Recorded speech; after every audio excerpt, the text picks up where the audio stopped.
Sign this paper, or you are out of the family. My father slid the document across the table without a shred of hesitation. Victoria needs the rights to that old code to sell the company. Stop being selfish and just be useful for once. You are just a freelancer, Lauren. You don't understand real business. I looked at the pen he offered. Then I looked at him. He thought he was cornering me.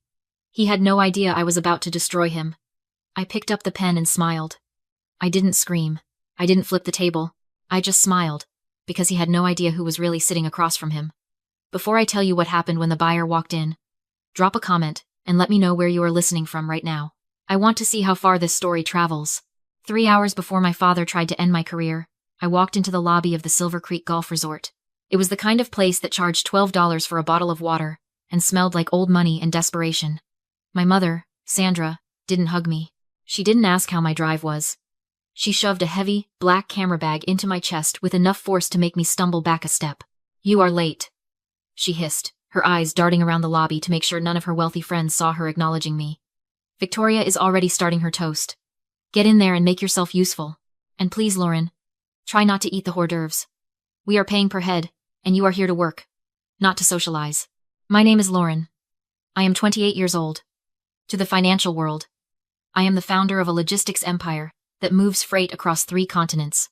To the IRS, I am a high net worth individual in the top tax bracket. But in this room, to the people who share my DNA, I am just the failure, the freelancer, the spare part they keep around to save costs on a photographer." I took the bag. I didn't argue. I didn't tell her that my hourly consulting rate was higher than the cost of this entire venue. I just walked into the ballroom and raised the camera to my eye. There she was, Victoria, my older sister. She was standing on a raised platform, glowing, not from love, but from greed. She was holding court with a glass of champagne in one hand and a diamond ring that cost more than my first car in the other. She was telling anyone who would listen about the sale. "Titan Ventures," she bragged, her voice carrying over the string quartet. "They are buying us out for $18,500,000. Cash. It is a done deal. We are just waiting on the ink to dry." She looked radiant. She looked triumphant. She had no idea that Titan Ventures was a holding company I registered in Delaware 6 months ago. She had no idea she was bragging about selling her company to the sister she forced to fetch her drinks. I snapped a photo. Flash. Victoria laughing. Flash. Michael, my father, shaking hands with investors, looking like the proud patriarch of a business he ran into the ground. Flash. Sandra scolding a waiter for not filling her glass fast enough. They think invisibility is a curse. It hurts, sure. Standing there while your own mother treats you like a servant stings in a way that never really calluses over. But they don't realize that invisibility is a tactical advantage. When you are nothing to them, they say everything in front of you. They don't lower their voices for the photographer. They don't hide their secrets from the help. Through my lens, I wasn't just capturing smiles. I was documenting evidence. Every expensive bottle of wine, every designer dress, every boast about money they didn't actually have. I was matching their lifestyle against the tax records I had already pulled. They thought I was hiding in the background because I was ashamed. They didn't know that invisibility isn't a prison. It is a blind for the hunter. And I was hunting. The party grew louder as the champagne flowed. The string quartet had switched to something upbeat, but the tension in the room was thicker than the humidity. I was refilling the ice bucket at a side table when Victoria approached. She didn't thank me. She didn't offer me a glass. She leaned in close, her breath smelling of expensive brute, and smiled. "You look ridiculous in that outfit," she said, flicking the strap of my camera bag. "But at least you are finally contributing something. It is about time you started pulling your weight." I didn't flinch. I just adjusted my lens. "Just doing my job, Victoria. Congratulations on the sale. 18 million is impressive," she scoffed, glancing over her shoulder to make sure no one important was listening. Then she leaned in closer, dropping her voice to a conspiratorial whisper. "Impressive? It is a miracle. Those idiots at Titan Ventures didn't even blink at the user metrics." My heart hammered against my ribs, but I kept my face blank. "User metrics? Inflated," she bragged, taking a sip of her drink. "We bought 50,000 bot accounts last month to pump the numbers. Revenue is projected based on contracts that don't even exist yet. But Titan? They just saw the growth chart and opened their checkbook. They are buying a shell, Lauren. A pretty, shiny shell." I feigned subservience, grabbing a napkin to wipe a non-existent spill on the small marble cocktail table between us. As I did, I slid my phone out of my pocket and placed it face down on the cool stone surface. The voice memo app was already running. the red waveform pulsing with every word she spoke. I wasn't just listening. I was ensuring the microphone had a direct line to her arrogance. Is that safe? I asked, playing the naive little sister. Michael joined us then, clapping a hand on Victoria's shoulder. His face was flushed, his tie loosened. Safe? It is brilliant. We take the cash, pay off the personal debts, and we are on a plane to the Caymans before they even realize the user base is a ghost town. Let Titan deal with the fallout. We will be retired. They laughed. A cruel, shared laugh of people who thought they were smarter than everyone else in the room. They were confessing to federal wire fraud, securities fraud, and conspiracy right in front of me because they thought I was too stupid to understand what they were saying. I nodded along, forcing a weak smile. Wow. You guys really thought of everything. That is why we are the executives, Lauren. Michael sneered, grabbing another shrimp from a passing tray. And you are the help. Now go get a shot of your mother by the ice sculpture, and try not to drop the camera. It is worth more than your car. I watched them walk away, high-fiving each other. I looked down at my phone on the table. The recording was still running. I picked it up, saved the file, and sent a copy to a secure cloud server. Then I texted Mr. Sterling. They just confessed. Everything. Audio inbound. They thought I was cleaning up their mess. I was just preparing to bury them in it. The string quartet packed up. The guests drifted toward the exits, buzzed on free champagne and the thrill of proximity to supposed wealth. But for the family, the night was just beginning. We moved into the private conference room adjacent to the ballroom. The air here was different. Stale. Serious. I stood in the corner, camera bag at my feet, invisible again. Michael was loosening his tie, his face flushed with anticipation. Victoria was reapplying her lipstick, checking her reflection in her phone screen. They looked like predators who had just cornered a wounded animal. They thought they were about to feast. Then the door opened, and the temperature in the room seemed to drop 10 degrees. Enter Arthur Sterling. I had hired Sterling because he was the kind of lawyer who didn't just know the law. He weaponized it. He walked in wearing a charcoal suit that was tailored to the millimeter, carrying a leather briefcase that looked older than I was. He didn't smile. He didn't apologize for the late hour. He walked straight to the head of the table and sat down. Mr. Sterling! Michael boomed, extending a hand across the table. A pleasure to finally meet the man behind the money.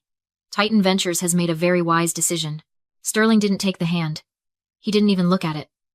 He opened his briefcase, the snap of the latches echoing like gunshots in the quiet room. He pulled out a single, thick document and slid it across the mahogany surface. Let us skip the theatrics, Sterling said, his voice a low, gravelly baritone. My client wants this deal closed tonight. But before we proceed, there are formalities. Victoria laughed, a nervous, tinkling sound. Formalities? We have sent over the pitch deck. The user growth is exponential. You have seen the charts. Sterling looked up. His eyes were cold, gray flint. I have seen the charts. I am not interested in charts. I am interested in liability. He flipped the contract open to a page flagged with a red sticky note. He spun it around so they could read it. Clause 14B, Sterling said. Representations and warranties. Read it carefully. I watched from my corner. I knew Clause 14B by heart. I had written it. This clause states, Sterling continued, tapping the paper with a gold pen, that the seller, you, warrants that all financial data, user metrics, and revenue projections provided to Titan Ventures are 100% organic, accurate, and free of manipulation.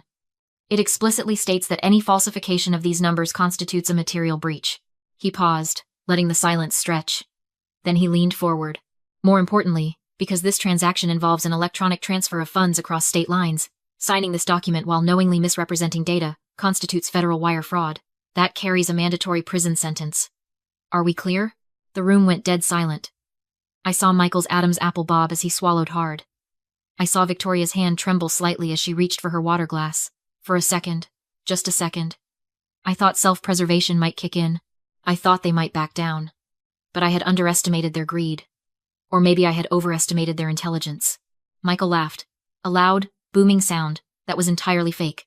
Standard boilerplate, right? Lawyers always have to cover their bases. We stand by our numbers.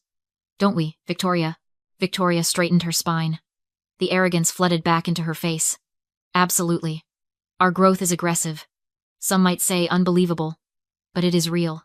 Sterling held her gaze for a long, uncomfortable moment. He was giving them an out. He was practically holding up a neon sign that said, "Do not do this." Very well, Sterling said, uncapping the pen. If you are certain, he pushed the contract toward them. They didn't see a trap. They didn't see the cage door swinging shut. They only saw the $18 million waiting on the other side of that signature. They were so hungry, they didn't even taste the poison. Victoria picked up the pen. It was a heavy, gold-plated Mont Blanc that belonged to our father, a prop he used to look important during signings he didn't understand. She hovered the nib over the signature line, hesitating for a fraction of a second. In that pause, I watched the mechanics of her mind work. I watched her weigh the risks. Sterling had just told her, in plain English, that lying on this document was a federal crime. A rational person would have stopped. A smart person would have asked for a recess to consult with their own counsel. But Victoria wasn't rational. And right now, she wasn't smart. She was starving. There is a concept in behavioral psychology called confirmation bias. It is the tendency to interpret new evidence as confirmation of one's existing beliefs or theories. Victoria believed she was a genius. She believed she was untouchable. And most importantly, she believed she was moments away from an $18 million payday that would erase her debts, her failures, and her fraud. When you want something that badly, your brain edits out the red flags. She didn't see a warning from a lawyer. She saw a hurdle to jump over. She didn't see a trap. She saw the finish line. I didn't force her hand. I didn't hold a gun to her head. I just laid the trap, and her own greed tightened the noose. Well, Victoria said, flashing a bright, brittle smile at Sterling. We have nothing to hide. Our numbers are solid. The sound of the pen scratching against the paper was loud in the silent room. Scritch. Scratch. She signed. She passed the document to Michael. He didn't even read it. He just signed his name with a flourish, eager to get to the part where he was rich again. Done, Michael announced, slapping the folder shut. He looked at me, his eyes gleaming with triumph. See, Lauren? That is how business is done. You take risks. You make moves. You don't sit in the corner taking pictures. Victoria let out a long breath, slumping back in her chair. Okay. It is signed. The deal is closed. She looked at Sterling, extending her hand for the wire confirmation. So, how long until the funds hit? We have some vendors to pay in the morning. The transfer, Michael added, checking his watch. It is an immediate wire, correct? The room felt heavy, charged with their expectation. They were already spending the money in their heads. They were already booking the flights, buying the cars, laughing about how they pulled one over on the investors. Sterling didn't type a code. He didn't check his watch. He didn't even open the banking portal. He calmly reached out and closed his laptop. The soft click of the lid shutting echoed like a gavel strike. I believe there is a misunderstanding, Sterling said, his voice devoid of emotion. Victoria's smile faltered. What misunderstanding? We signed. You have the contract. You signed. Sterling agreed. But I cannot authorize the wire transfer. Why the hell not? Michael demanded, his face reddening. You are the representative. You are the lawyer. I am the representative, Sterling said, folding his hands on the table. I am the proxy. I draft the contracts. I conduct the meetings. But I do not hold the checkbook. He pushed his chair back slowly. The leather squeaked against the floor. I do not have the authority to release $18 million, Sterling continued. Only the principal has that authority. The principal? Victoria asked, her voice rising in pitch. Who is the principal? Call him. Get him on the phone. I don't need to call the principal, Sterling said. He stood, walked around the table, and turned his chair toward the shadowed corner where I stood. The principal is right here. Silence crushed the room. I stepped forward, dropped my camera bag to the floor, and walked to the table with the calm of someone who owned it. From my tote, I pulled a thick binder and slammed it down. Forensic audit. Sterling and Reed Logistics Confidential. I'm the principal, I said. Titan Ventures is my holding company.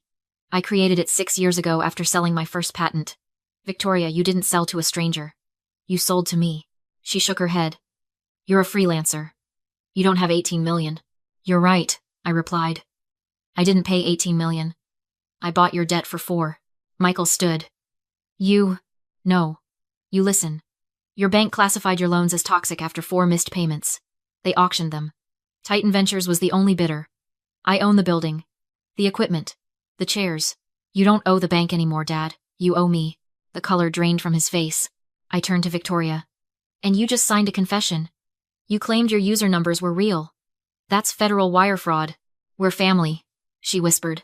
Family doesn't frame people for crimes. Sterling nodded. The audit's done, I said. The debt is called. Michael lunged for the contract. Victoria tried to tear it. I wouldn't, I warned calmly. Destruction of evidence is another felony. Sterling walked to the window and yanked the cord. Floodlights poured in. The doors burst open. FBI. Hands up. Agents flooded the room. I didn't just buy your debt, I told my father. 3 months ago, I filed whistleblower reports with the SEC and FBI. Handcuffs snapped around Victoria's wrists. This was a sting, I said. The moment you signed, that was the crime. Michael stared at me. You set us up. I didn't, I replied. I just turned on the lights. You chose to steal in the dark. They were escorted out. It's done, Sterling said. Yes, I answered. Outside, I walked to my matte black sedan, slid inside, and watched the flashing lights fade across the hood. Michael lost everything tonight because he bet on a lie instead of the truth. I opened my contacts. Dad. Mom. Victoria. Delete. Not anger. Clean up. The engine purred as I pulled onto the highway. For the first time. I wasn't driving toward their approval, or away from their rejection. I was just driving home. Sometimes the best revenge isn't screaming. It's becoming the one who signs the checks.